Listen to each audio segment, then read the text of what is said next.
há muitos anos, e a gente ouve algumas promessas de que isso vai mudar e, na verdade, pouco ou quase nada muda, mas o fato é que o prazo para a declaração do imposto de renda começou ontem, 8 horas da manhã, então para acertar as contas com o leão. Segundo a Receita Federal, a expectativa é que sejam recebidas 34 milhões e 100 mil declarações nesse ano, número próximo de 2021, quando foram 34 milhões 168 mil documentos. Para falar mais sobre o assunto, sobre novidades, sobre o prazo que esse ano está reduzido em relação ao ano passado, até por conta da pandemia, se teve uma coisa boa para os contadores foi isso, né, que o prazo ficou aumentado, 2 anos seguidos isso aconteceu, mas agora o prazo diminuiu. José Cláudio Busata, vice-presidente da Associação das Empresas de Serviços Contábeis do Vale do Taquari, vice-presidente da AESCOM. O que podemos falar nesse primeiro momento, né, sobre a declaração do imposto de renda no ano de 2022? Bem-vindo à Rádio Independente, boa tarde. Boa tarde, eu que agradeço o convite e a gente está sempre à disposição para colaborar com informações que são úteis ao contribuinte e à sociedade em geral.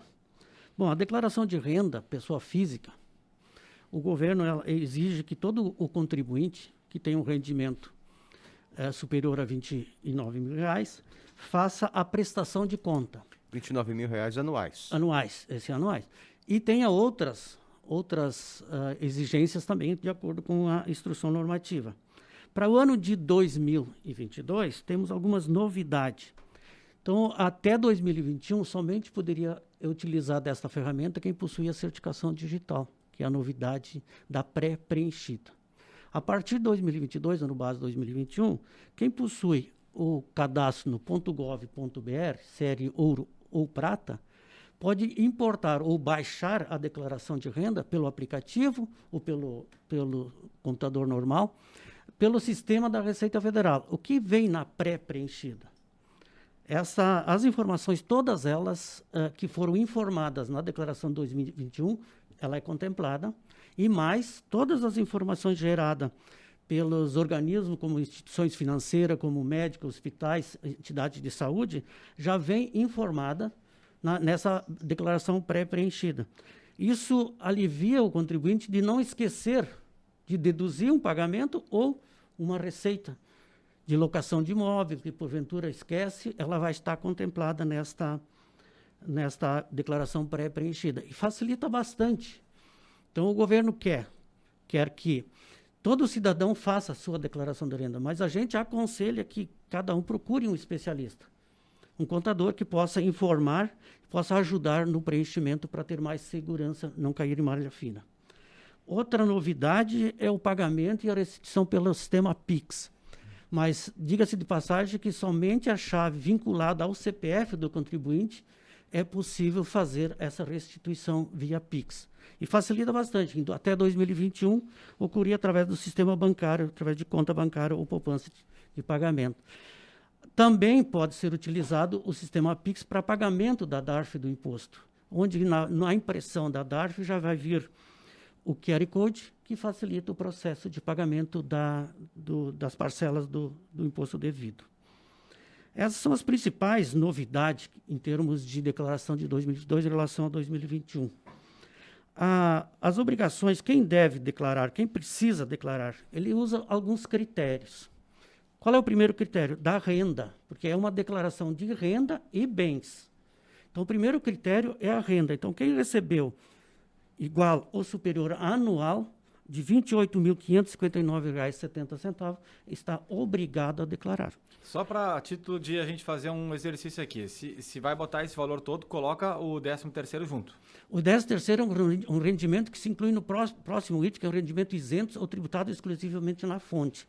Então, o 13º ele está junto no limite de R$ 40 mil, que é um rendimento tributado exclusivamente na fonte, já vem tributado.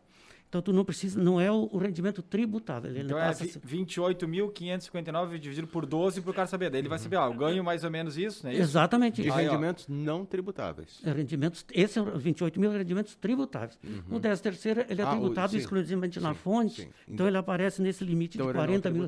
Dá uma média de R$ 2.380, pegando esse valor aí. Em torno disso. Dividindo por 12, né? O cara que ganha. Então, a pessoa que ganha perto de R$ 2.380, então, a partir daí tem que começar a declarar. Exatamente.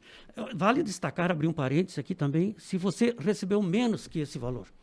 Você faz a conta lá, mas recebi, então não estou obrigado. Mas no decorrer do ano você somou, acumulou um rendimento no mês com um período de férias e houve uma retenção na tabela, o valor ficou superior à tabela e ocorreu uma retenção do valor do imposto de renda. Você não está obrigado a fazer a renda, a declaração de renda, porque você não vai pagar imposto. Mas para você poder receber esse valor que foi descontado num aumento de diferença de tabela durante o ano, você é obrigado a fazer a declaração e aí você tem essa possibilidade de receber esse valor que está pendente, que foi descontado devidamente. Não, num mês ele ficou superior à tabela mínima do imposto de renda. Então é importante que, se você também teve retenção, você também faça a declaração. Pessoas que não atingiram esse limite, ou seja, são isentos de declaração, eles precisam comunicar o fisco de que são isentos, ou seja, precisam declarar essa isenção? Não há necessidade de fazer qualquer informação. Mas tem que ter o cuidado que são várias variáveis, vários critérios. Um é a renda. Outro, se ele teve algumas atividades de compra e venda de imóveis que ultrapassou o limite mínimo, se ele aplicou na Bolsa, se ele teve posse ou propriedade de imóveis acima de R$300 mil em 31 de dezembro de 2019, ele está também obrigado. Então, são várias variáveis que devem ser levadas em consideração na hora de tomar a decisão. Eu faço ou não faço a declaração de renda? Onde deve ser feita a declaração do imposto de renda? Hoje, com o avanço da tecnologia da Receita Federal, todas as informações são geradas via sistema, via internet. E você pode baixar, inclusive, um aplicativo no seu smartphone, no seu telefone ou no seu computador, e é tudo ele via internet.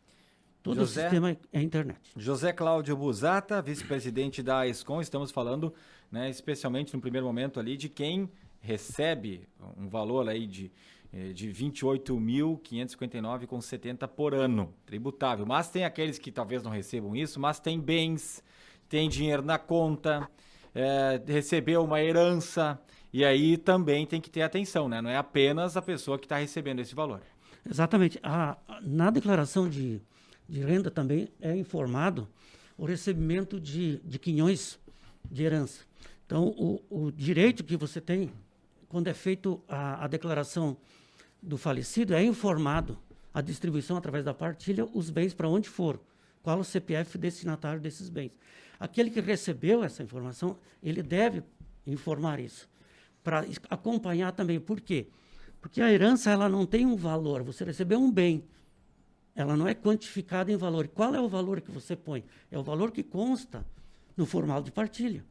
Então, se o formal de partilha ele foi feito com atualização dos bens, está sujeito a ser obrigado a informar esse formal de partilha. Talvez ele recebeu pelo valor original da declaração. Então, todos são detalhes e análises que devem ser feitos para o beneficiário da partilha de bens, no caso de uma herança. É necessário o gerenciamento de um contador para fazer a declaração do imposto de renda? Legalmente, não há a necessidade de vincular a declaração de renda com informação de número de registro de contador. O que a gente, como profissional da área, aconselha é que faça isso com acompanhamento técnico de um profissional especializado que tenha conhecimento da legislação e sabe dar o planejamento e a possibilidade de tributação tanto do rendimento como utilização de outras formas. No caso do cálculo de ganho de capital, no caso de despesas médicas, o que é dedutível, o que não é dedutível. Faz um trabalho são especialistas da saúde que nem todos é possível a dedução de imposto de renda. Uma cirurgia plástica, por exemplo, ela não pode ser deduzida. Que é um procedimento estético, não está incluído. Exatamente. Então, não é toda a despesa relacionada com a saúde ou com o médico que é possível a dedução. Então, tem que ter esses cuidados. E a gente, como trabalha na área, a gente conhece essa legislação e tem a facilidade de passar essa informação para o contribuinte. Outras deduções, o que a pessoa pode acabar deduzindo?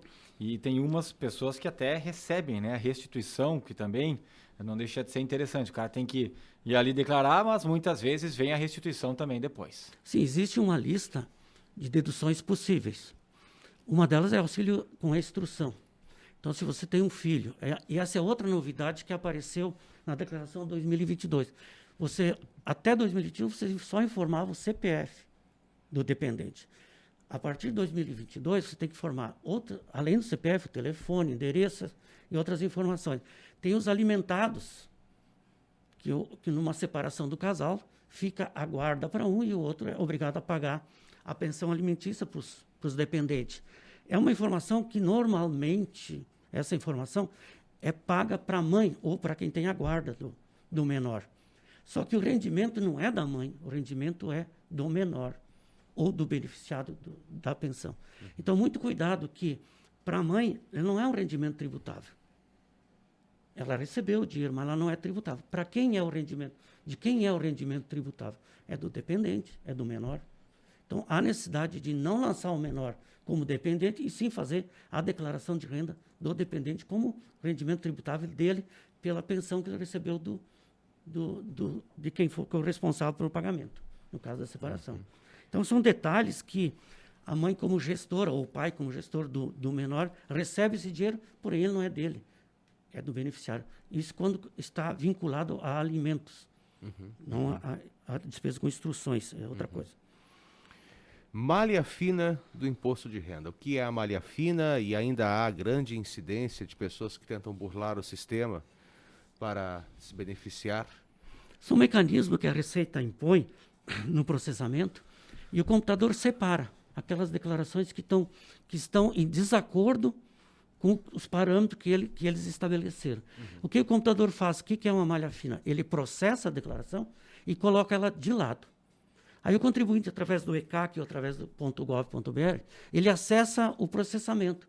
Ele verifica que a sua declaração está em malha fina. Qual é o procedimento seguinte?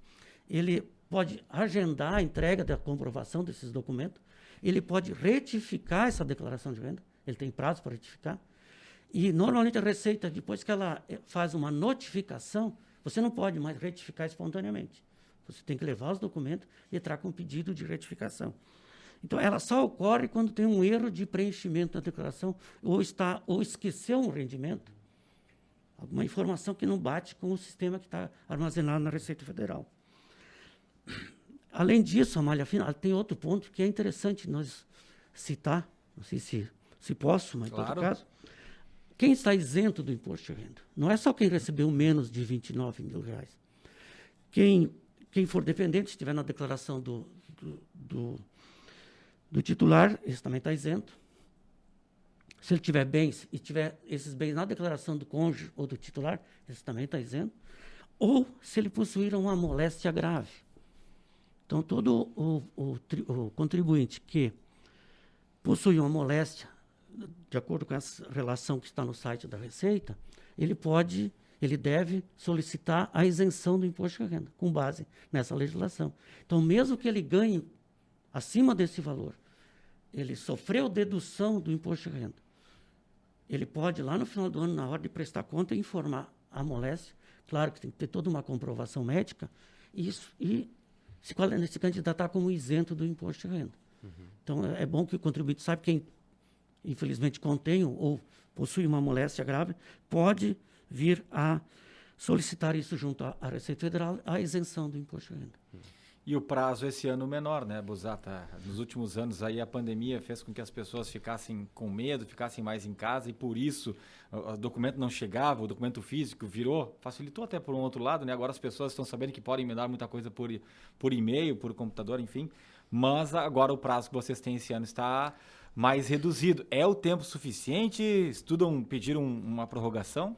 Vai ser quase que difícil a Receita prorrogar, a não ser que há um fato relevante. E para nós, profissionais da contabilidade, se tornou um prazo curto.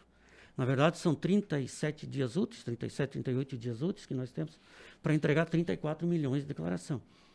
É um número considerável.